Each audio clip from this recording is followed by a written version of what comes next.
উপস্থিত জাতির কর্ণধার, দিন ইসলামের অতন্দ্র প্রহরী ও জাতির সূর্য সন্তান ওলামায়ে কেরাম, সময়ের স্বল্পতার কারণে দীর্ঘ আলোচনার সময় নেই। একেবারে মাগরিবের নামাজের কাছাকাছি সময় আমরা অবস্থান করছি। আজকের এই কনফারেন্সের উদ্দেশ্য হচ্ছে হুব্বে রাসূল কনফারেন্স। হুব্বে রাসূল পৃথিবীর ইতিহাসে, পৃথিবীর সূচনাকাল থেকে নিয়ে কিয়ামত পর্যন্ত যত মানুষ আসবে, রাসূলের প্রতি সবচাইতে বেশি ভালোবাসা ছিল সাহাবায়ে কেরামের। সাহাবায়ে কেরামের অন্তরে রাসূলের প্রতি কি পরিমাণ ভালোবাসা ছিল, একেবারে সংক্ষিপ্ত আকারে আমি একটি ঘটনা আলোচনা করব। এই ঘটনা আমাদের সকলেরই জানা। হযরত খাব্বাব রাদিয়াল্লাহু তাআলা আনহুর ইতিহাস কম বেশি আমরা সকলেই জানি।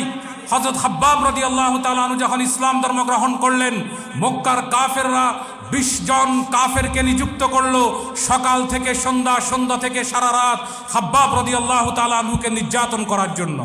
তারা পালাক্রমে খাব্বাব রাদিয়াল্লাহু তাআলা আনহুকে চাবুক দিয়ে আঘাত করতে লাগলো আর বলল, হে খাব্বাব, যতক্ষণ পর্যন্ত মুহাম্মদের প্রতি তোমার ঈমান থাকবে ততক্ষণ পর্যন্ত তোমার উপরে এই জুলুম নির্যাতনের স্টিম রোলার চলতে থাকবে।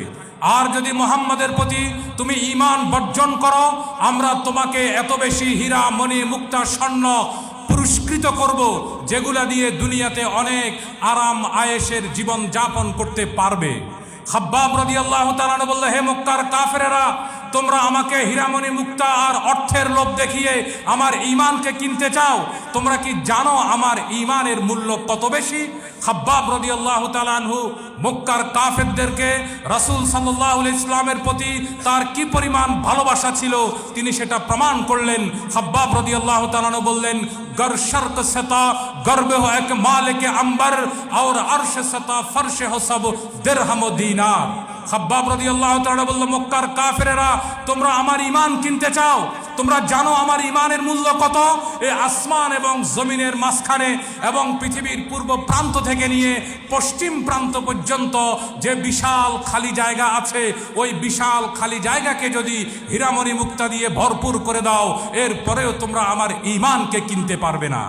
হে মক্কার কাফেরেরা, তোমরা চাবুকের আঘাত দিয়ে আমার শরীর থেকে চামড়াকে আলাদা করতে পারবে, মুহাম্মদ সাল্লাল্লাহু আলাইহি ওয়াসাল্লামের প্রতি আমার যে ভালোবাসা আমার কলিজা থেকে, সে ভালোবাসাকে বের করতে পারবে না।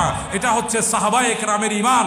যে সাহাবায়ে কেরামের রক্তের বন্যায় ভেসে আমাদের কাছে ইসলাম এসেছে, সেই সাহাবায়ে কেরামকে যারা মেয়ারে হক মানে না, তারা কখনো প্রকৃত মুসলমান হতে পারে না।